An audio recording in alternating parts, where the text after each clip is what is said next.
Hi, I'm Kimberly, and my topic today is about competency tests in grade schools. First off, looking up the definition for competency, according to Merriam-Webster's dictionary, competency is an ability or skill. So when students take competency tests in their school, it's to determine if they're containing the information they're learning in their classes.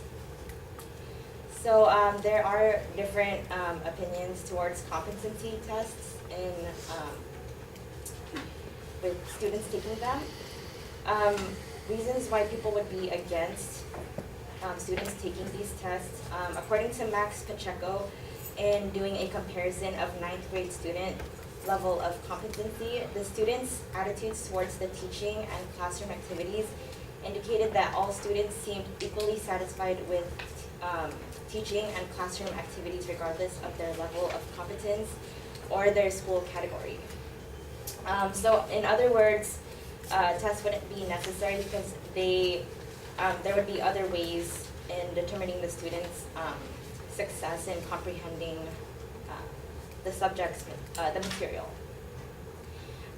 Another reason why some people would be against students taking these tests, according to J.P. Hubert's graduation and promotion testing, proponents of standard-based reform and high-stakes testing point out that Blacks, Latinos, English language learners, students with disabilities, and poor children are among those who most often receive low-quality instruction and who therefore have the most to gain from any movement that attempts to hold all schools, teachers, and students to high standards of teaching and learning.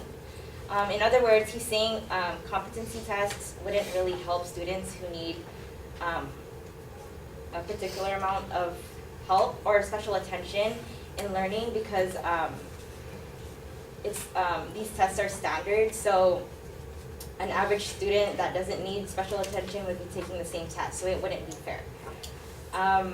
But a reason why people would be for these tests, for students taking these tests in grade school, according to Susan Hess in York Daily Record, Tom Graham, a director of student services at the York County School of Technology, the tests are given annually to seniors and measure proficiency in technical disciplines.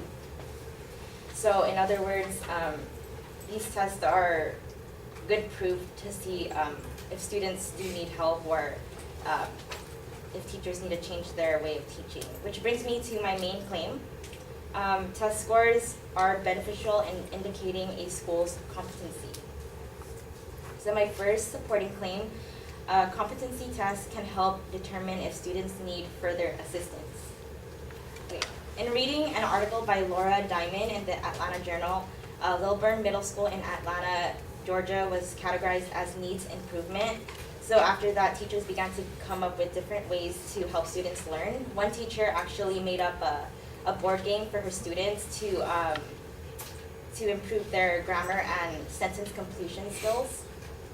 And it was a good way for them to have fun as well as learn the material in their class. And the teacher wouldn't have known to improve her way of teaching if it weren't for these competency tests. My second supporting claim, competency tests allow schools to perform at their highest potential. According to Jay Salzer's article, test results reviewed Midway Elementary School in Forsyth County learned that progress is the main goal with competency tests. Their school was categorized as needs improvement even after 90% of the fourth graders passed state tests in reading and English, and more than 80% passed the math exam. So the reason why they were categorized as needs improvement, even though their scores were so high, was because these scores compared to the year before weren't that different. So these competency tests, they're looking for improvement.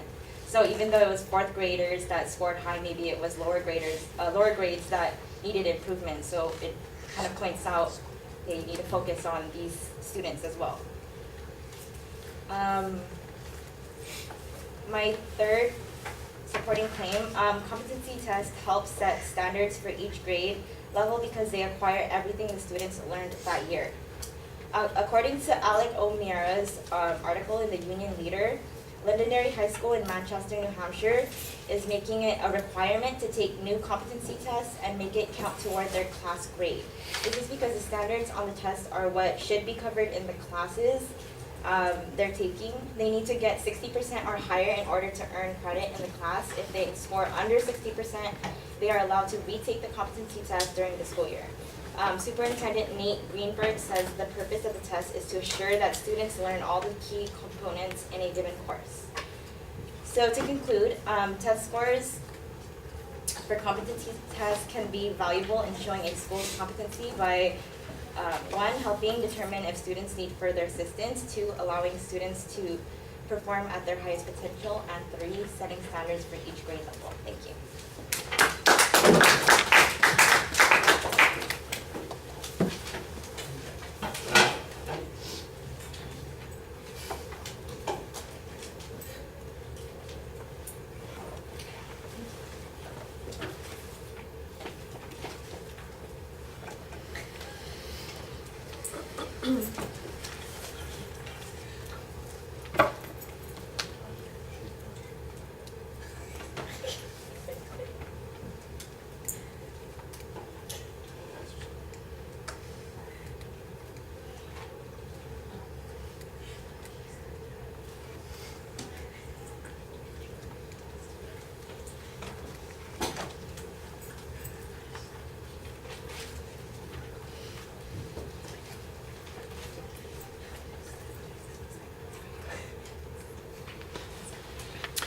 All right, Kimberly, you've got a long introductory section, and as you're opening that section, the second part of your first argument, talking about why people might be resistant to these competency tests, actually sounds like it supports the first part of your second point, which is that the tests are needed for a variety of reasons in order for people to learn where it is they're going.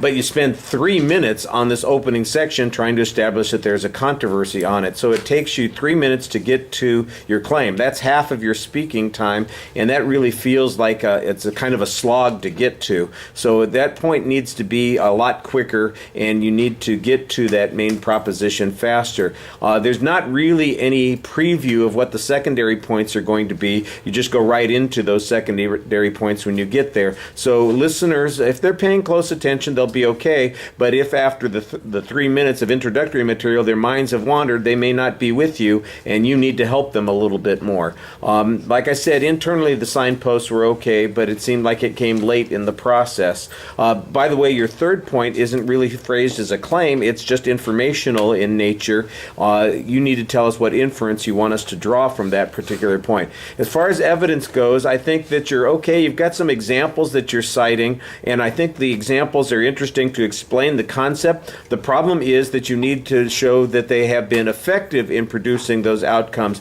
Did it improve the scoring of the students? Did it increase their retention of information? Did the schools improve in some way, shape, or form? At best, I think we know that the schools have tried to adjust in relationship to that information, but whether or not it's been effective, I didn't really hear a lot of information on those particular points.